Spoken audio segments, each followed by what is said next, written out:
This is verse 6, the 22nd chapter of the Gospel of Matthew, the parable of the king who threw a wedding feast.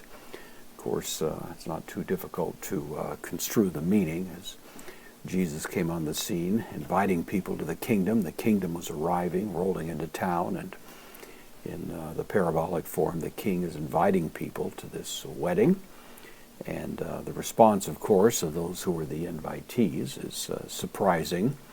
Some just are indifferent. They go off to their regular business, their farms or their market, whatever it might be. And then even worse, we have those described here now, hoi, loi poi. This is the rest, the remaining ones, postpositive da. So the remaining people, kratesontes. This is from krateo.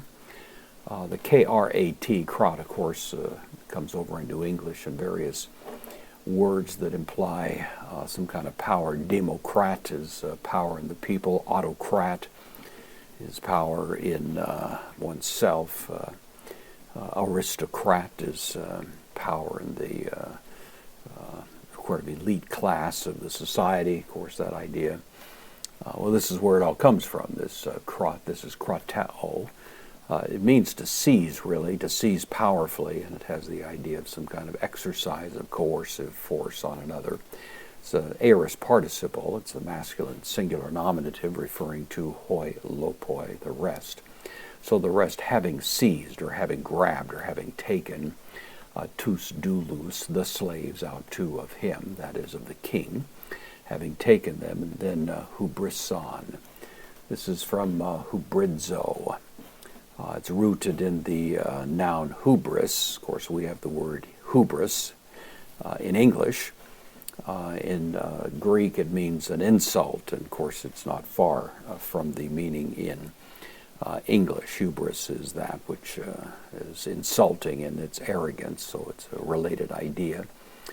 So the notion here is the slaves were taken, they were insulted, they were treated poorly, they were scorned, spitefully abused, kai, epektenon, and then finally epekteno, to kill.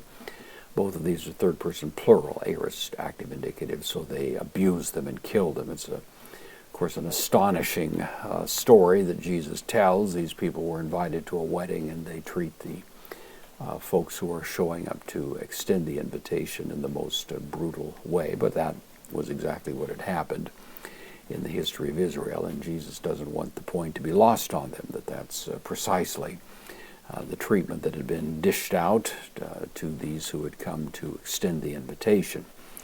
The apostles, every one of them, died a martyr's death, with the exception of John. Jesus, of course, crucified there in Jerusalem, and the others who embraced the Christian faith were equally abused along the way, bringing finally the well-deserved judgment that brought a termination finally and completely to the Old Covenant era.